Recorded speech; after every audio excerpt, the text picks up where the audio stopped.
আপনাদের সাথে আজকে আবার কিছু কথা শেয়ার করার জন্য আসলাম। মানুষ শ্বশুরবাড়ির বদনাম বলে, আমি আজকে বদনাম বলবো না, কিছু গুণের কথা বলবো। যে একটা সংসারে থাকতে গেলে ভালোও আছে খারাপও আছে। আর এখন দেখা যায় ছেলে মেয়েরা দেখা যায় ওই যে বউকে পিটায় ছেলেরা, বউকে বকা দেয়, এটা করে সেটা করে, এটা ফ্যামিলিতে যদি দেখে ওইখান থেকেই শিক্ষাটা পায়। আর যদি আপনার ফ্যামিলিতে দেখে যে না, বাবা মা খুব মিল, এটা দেখে বড় হইলে আপনার ছেলে মেয়েরাও দেখবেন তারাও কখনো তার সংসার যখন হবে তখন কখনোই সংসারে এরকম অশান্তি করবে না। আমি যেমন এখন আমার সংসারের কথা বলি, আমার যখন বিয়ে হয়ে গেছে তখন থেকে আমি দেখছি আমার শ্বশুর আর শাশুড়ি বেঁচে নেই। আল্লাহ তাদেরকে জান্নাতবাসী করুক, আমি দোয়া করি। কিন্তু তাদের দুইজনের যে মিল, সেই মিলটা মনে হয় তার ছেলেরা পাইছে।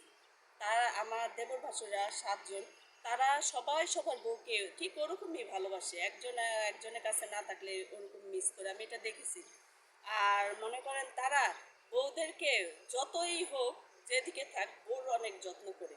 আমি বলবো আমার শ্বশুর বাড়ির ছেলেরা সবাই বউ পাগল, মানে বউদের মানে কি করবে সেটা। আর আমার জামাই কিন্তু মানে লুচির মতো ফুলতেছে প্রশংসা শুনে, বুঝছেন?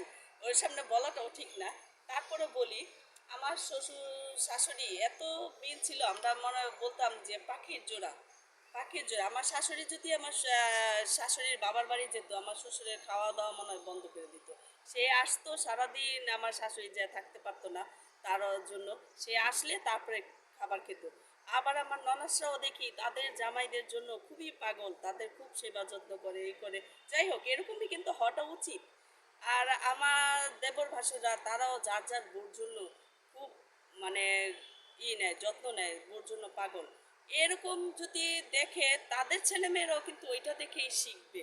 আমার যে ভাসুরের ছেলে আছে, ভাসুরের মেয়ে আছে, তারাও ঠিক ওইভাবে বিয়ে শাদী হয়েছে, তারাও ওইভাবে তাদের সংসার নিয়ে তাদের স্বামীর যত্ন নেয়, স্বামীর দিকে খুব ভালোবাসা, বউর দিকেও ছেলের ভালোবাসা। এই যে এইটা কিন্তু ফ্যামিলি থেকেই আসছে, ছোট থেকে দেখে আসছে এর জন্য। আর যদি দেখতো সংসারে পিটাপিটি মারামারি তার দাদা দাদি করছে, তার চাচারা করছে, বাবা মা করছে, তাহলে কিন্তু তারাও এটা শিখতো। এইভাবে যদি আমরা সবসময় যার যার সংসারের পরিবেশটা ভালো রাখি, যার যার বউয়ের দিকে খেয়াল রাখি, তাদের কিন্তু ছেলেমেয়েরাও ঠিক ওইভাবেই বেড়ে উঠবে, ওইভাবে শিক্ষাটা পাবে। আমার কথা কিছু মনে করেন না, সবসময় যে শ্বশুরবাড়ির বদনাম বলে যে মানুষকে খুশি করব সেটা কিন্তু ঠিক না। এক সংসারের সুখও আছে, আবার কষ্টও আছে, দুইটা মিলেই কিন্তু জীবন। এই বললাম একদিন হয়তো আমার দেবর ভাসুরদের সাথে আমার শ্বশুরবাড়ি যে আপনাদেরকে দেখাবো, হয়তো বলবো আস্তে আস্তে। সবসময় যে খারাপ কথা বলবো সেটা না, যে খারাপ সবাই খারাপ সেটা না। আমার জায়েরা তো এক একজন এক এক নায়িকা, বুঝছেন? আর তাদের জামাইরা তো সব নায়ক। ও ঠিক ওরকমই ভালোবাসে, বাস্তব জীবনে তারা এরকমই। আর আমার জামাইয়ের কথা বলে লাভ নেই, আমার জামাইয়ের সামনে তো তাই যদি বলি না, লুচির মতন ফুলে ঠুস করে ফুটে যাবে। আল্লাহ হাফেজ।